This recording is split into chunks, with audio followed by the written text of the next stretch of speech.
नमस्कार भावांनो बहिणींनो. आता हे लेकराच्या गप्पा बंद होती ना, आता फोन चालू झाला म्हणजे लेकराच्या गप्पा गोष्टी बंद होत्या.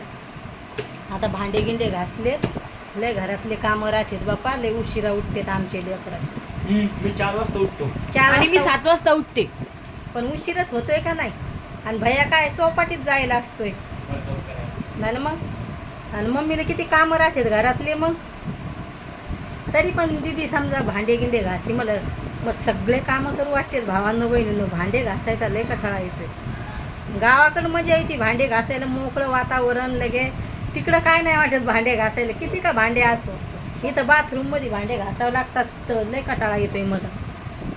मेकअपचं सामान ठेवायचं आहे तर सगळं पाय चार्जर कसे लोंबवते तिथं, सगळं त्याच्यातच भरते. एखाद्या दिवशी रक्कम खाली पडणार आहे ती. टिकल्या हे ठेवायचं आहे ते सगळं खाली पडणारच आहे भैया. आता मिरच्या सांबार आणायला जायचे, पप्पाचं एकच असते बापा, उडदाच्या डाळीतले कुटके. वावाच करते, आवडते त्याला आहे का नाही. भैयाचा नाश्ता झालाय, बॉईल अंडे खाल्लेत त्यानं. छकूचा झालाय बिस्किटाचा नाश्ता, तिचं काय नाही एकच असतं. सकाळची घाई, दाजीला चहा बनवून द्यायला, ते गेले कामावर. आता किती बरेच दिवस झाले आमच्या इकडं सगळे दुकानं बंद होते. सगळे आहे ना छकू दिदी, तिकडं जाणं लागलं लय लांब. आता सगळे दुकानं खोलले इकडं डेअरीवरचे, म्हणजे उन्हाळ्याचे गावाला जाते सगळे लोक, लय गावाला जाते. आम्हाला दाजी जर जा म्हणले तर आमचे लेकरं नाही म्हणते, भैया नाही म्हणतोय गावाकडे जायला. मग छकूल घेऊन आलो आम्ही उन्हाळ्याच्या सुट्टीत, नाही म्हणतोय ते. नाही छकू कुडी आली इथं दुखायला लागलं तर मग उन्हाळ्याच्या सुट्टीत जायचं असते, भैया नाही म्हणतोय. हां हां, बकेट भरून ठेवले. आता पाणी आले दादा येतील. हेडो टाकायला उशीर होतोय भैया मला, म्हणून म्हणलं हेडो काढून घ्यावा. आणि मग आता काय नाही, भांडे लावायचे तेवढे आणि डाळ टाकावं लागेल उडदाची. दाजीला लय आवडते उडदाच्या डाळीतले कुठे, तर डाळ टाकते, शिजून भिजून सगळी तयारी. लसूण सोलायचा आहे, डब्बा भरून लसूण सोले लागते. आता संपलाय तर आता सोलून ठेवावं लागेल छोकू. काल काय मी हेडो काढा थोडासाच हे केला. लय गरम वातावरण झालं इकडं. काल आई सांगत होती लय इजा होऊ लागल्या, आभाळ तर म्हणे गावाकडं कडकडून. तवा मग आई बाबा वावरात होते संभार उपटायला. रात्रभर संभारण हे त्यानं जुड्याने बांधले, रात्रभर उपटलाय द्यायला. 4 वाजल्यापासून संध्याकाळच्या तर रात्रभर उपटत होते, थोडा डोळा नाही लावला. काल वावरात होते ते रात्रभर. मार्केटला न्यायचा बाबा घेऊन जातात, लय लावेले बाबा. 4-5 किलो बाबानं धने फेकेलेत वावरात. आणि ते याचं तर नुकसानच केली. कशाची, कांदा उपटू खाल्ला रोयानं. तुम्हाला सांगते भेंड्याची नुकसान केली. चवळी लावली होती ती काय नाही, संभारच राहिला तर संभार लय खाल्ला. लय शेतकऱ्याची मालाची नुकसान राहते. आमच्या इकडं रोई लय हैराण करायला लागले शेतकऱ्याला. बुडापासूनच खाते कांदे, तर असे खाल्ले त्यानं उपटूच कांद्या सगळं खाते. काय झालं भया, लागलं मग? हा, टकलं केलं, कैशीत टकलं केलं. पप्पा म्हणते मला आवडलेच नाही, काय केस भारी होते ते. आता वाढायला लागले तर आज 2-3 महिन्यात मस्त. आता तर लयच जाडे केस उगलेत भैया, ते नरम चटक केस होते पहिल्या. म्या म्हणलं उन्हाळ्याच्या सुट्टीत लय लेकरं हसतेच म्हणते बापा. उशिरा उठते तर कचरे आले दादा हसू लागले. लय कामं लांबतेत म्हणलं, उठत नाही. टावेल द्यायचा भैया तुला? भैयाचाच टावेल लावलाय मी आता. मा टावेल वाला चालले.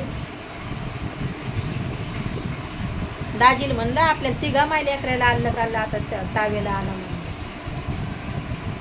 मोठालेच टावेल पाहिजेत, केस सुटतेत आहे ना छकू. हा, नाही तर मग कसं होतंय, एकूण एकाचे टावेल घेतले वल्ले असले तर मग तू केलाय वल्ला, म्या केलाय वल्ला, असं होतंय. ते पाय ना कसं टी व्ही चालू करून ठेवते का बंद करायची. एक दिवसभर टी व्ही चालू असते, दम नसतोय आमच्या टी व्हीला. का दम का दम लगे कनेक्ट करतील, कनेक्ट करू पाहतील, असं चालू असतंय आमच्या लेकरा दिवसभर लगे. काल तर दुपारचे झोपले. भैया तू नव्हता झोपला ना? सगळे तर उठलेच नाही. 7 वाजले. मग भैयाला म्हणलं भैया आता काय बनवा ऐन टायमावर. मग बॉईल अंडे केले आणि दाजीसाठी भुर्जी बनवून ठेवली. दाजी म्हणे लय भारी भुर्जी बनवली तो. मग त्याच्यासाठी 3 अंड्याची भुर्जी बनवली. आमच्यासाठी बॉईल अंडे तळले. तर मग दाजीची थोडीशी आम्ही छकून 1 चमचा घेतला असा एवढा भैयानं एवढी तर आम्हाला मग ते बॉईल अंडे खाऊ नव्हते वाटू लागले आहे ना छकू. ती एवढी भारी भुर्जी लागू लागली. उन्हाळ्याचे अंडे पण नाही खाऊ वाटत लय. पण मग लय सगळेच जे झोपले तर मग कोणीच नाही उठलं. संध्याकाळी 7 वाजता उठले. मग गेले दुकानात दूध घेऊन आले. चहा घ्या प्याला दोघी मायले की नंदेस. मग छकू म्हणे मम्मी मग थोडेसे दुपारचे भांडे होते दाजी जेवलेले. मग ते भांडे घासून घेतले. मग छकू दिदी म्हणे मी मदत करते मम्मी. 5-6 पोळ्या बनवल्या. आणि गरमीचं जेवू पण नाही वाटत. लय गरमट वातावरण. केस धुतले तर जेवढ्या पुरतं तेवढं थंड वाटते. लय गरमी होती का लय गरमी होती. आता आपल्या कूलरची डबल मोटर का काय खरखर आवाज यायला लागला. मग दाजी म्हणले असं कसं काम केलं म्हणे तर डबल ते घेऊन जायचे. आता डबल ते पाणी खाली करणं आहे कूलरमधलं. पस्तावली मी तुमच्या दाजीला कूलर ते एसी घेऊ दिली असती तेच बरं झालं असतं. लय बिघडत राहते कूलर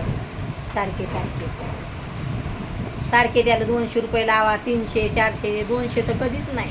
कधी 300. आता तर मोटर बदलायची म्हणल्यावर आता डबल प्रत्येक उन्हाळ्यात 2दा-3दा ते बिघडणं होतंय. काय आहे हुसे क्या मोडू येऊ करायचे. हा मस्त लगे आवरा पटपट. तेवढे दोघा बहीण भावाचे कपडे धुवून टाकायचे. मी ते भांडे लावून घेते आणि लगेच स्वयंपाकाची तयारी करते. आता पप्पाला उडदाच्या राईत कुटके खायचे तर आपल्याला काय बनवं ते एक टेन्शन. भाजायचं टेन्शन. गावाकडं खुल्लं वातावरण मोकळा श्वास आहे ना छकू. तर छकू दिदी म्हणते मम्मी दाजी म्हणतात गावाकड हिवाळ्यात आणि पावसाळ्यात चांगलं आहे म्हणतात. ह्या टायमाला जाऊन पाय म्हणतात कसा जीव लाई करतोय. म्हणजे आले आता पाणी आले दादा. पाणी आलं आता आमचं पाणी घ्यावं लागेल आता. तर म्हणे तू उन्हाळ्यात जाऊन पाय म्हणे गावाकडं. छकू दिदीचं तेच चाललं होतं.